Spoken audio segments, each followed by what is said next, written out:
What is up, YouTube? That's here, and today I'm going to be bringing you a pretty cool battle versus Sebast, who is using Landers, Suicune, Rayquaza, and Ho-Oh.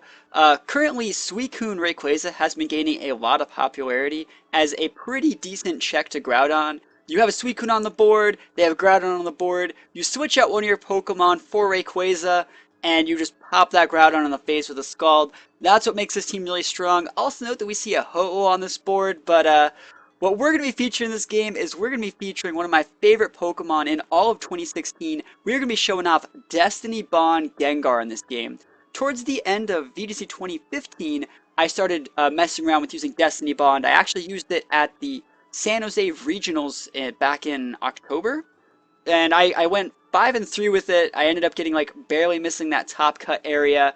But I did very well with it. I know in the like 100-person Premier Challenge the day before, I got top 8 in that with Destiny Bond Gengar, and I've topped a few other local Premier Challenges with this Pokemon. I think it's a great Pokemon that actually seems to be doing better in VGC 2016 since all these Ubers can't really control how much damage they deal. A lot of them hit for AoE attacks, and a lot of them just do so much damage that they can't help but KO Gengar on accident.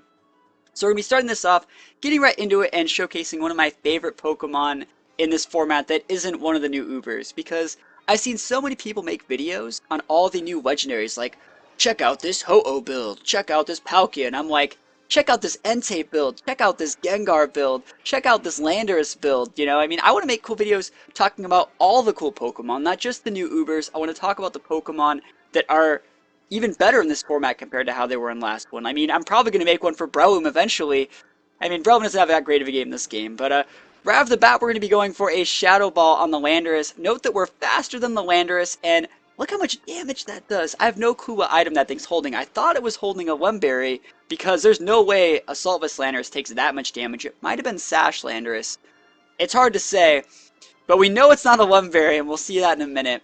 As we see Ho-Oh switch in here, as I go for a Spore on the Suicune, and you know how I said it, I knew it wasn't a Lumberry? Well, I mean, we find the Lumberry right here. Lumberry Suicune is going to be the check to my Breloom. I actually would run a Lumberry on my Suicune as well. I've already talked about running Lumberry on Entei, and this Pokemon serves a very similar role.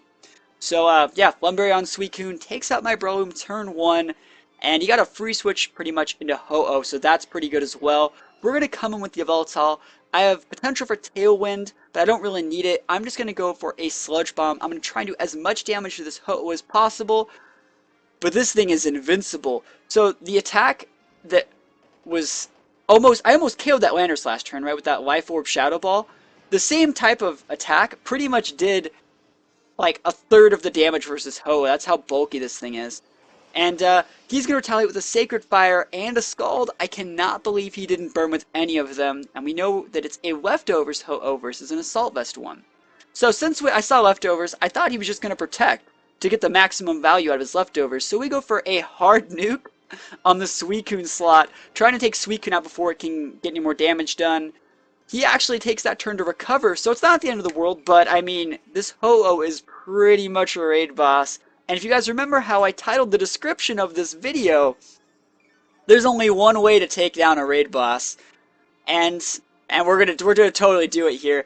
So I'm gonna pop a Destiny Bond. I already know I'm the fastest thing on the board. Destiny Bond is a super cool move for those of you who don't know. It targets all my opponent's Pokemon, and it actually targets everything. But if my partner KOs me, it doesn't knock out my partner, and it works really, really weird. If like let's say Gengar went last and used Destiny Bond for some reason, like it was a Trick Room. If they were to then attack me next turn, Destiny Bond would still work, because Destiny Bond works all the way into the turn after. A little bit of Destiny Bond knowledge for you. So we're going to see this Ho-Oh go for a Brave Bird on my Gengar slot. He was planning on taking it out, and it's funny that he actually went with Brave Bird over Sacred Fire, because he just didn't even want to miss. That's like really, really hilarious. And he's going to go down to the Destiny Bond, which opens up a chance for my Mawile to come back in here.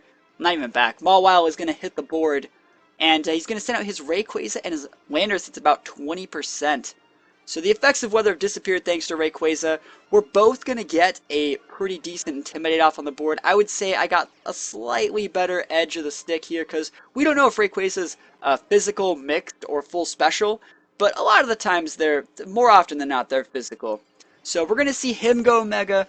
we're gonna see my Mawile go Mega, and like right now, I don't even.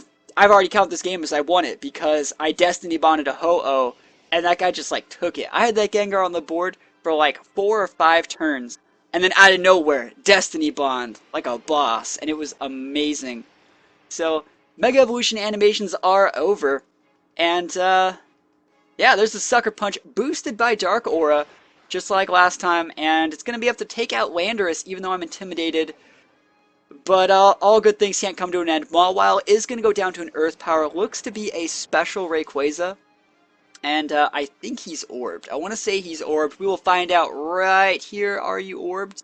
Yeah, there's that Life Orb damage. So it comes down to Rayquaza versus Yveltal. I get a pretty juicy Dark Pulse off on this guy. Critical hit, tons of damage off on that thing. As he goes for a Draco, he misses with the Draco. But, I mean, I would have lived anyways, because my Yveltal is super bulky. Even though Life Orb Draco, I was, like, relatively at full. I had only taken just a little bit of damage earlier on in the game. So, pretty cool game. Destiny Bond Gengar. What do you think about this Pokemon? It's one of my favorites, and, I just think it has a ton of usefulness. I know normally Gengar is a utility beast with, like, Will-O-Wisp and Icy Wind. Normally they pack a Sash. I'm using a Life Orb on mine, so I have KO on Xerneas. What do you guys think of Gengar? Let me know in the comments below. Do you like it? Do you hate it? I really want to know your opinion. Other than that, guys, thank you for watching this battle. I hope you had a great time, and I'll see you guys next time. Peace out.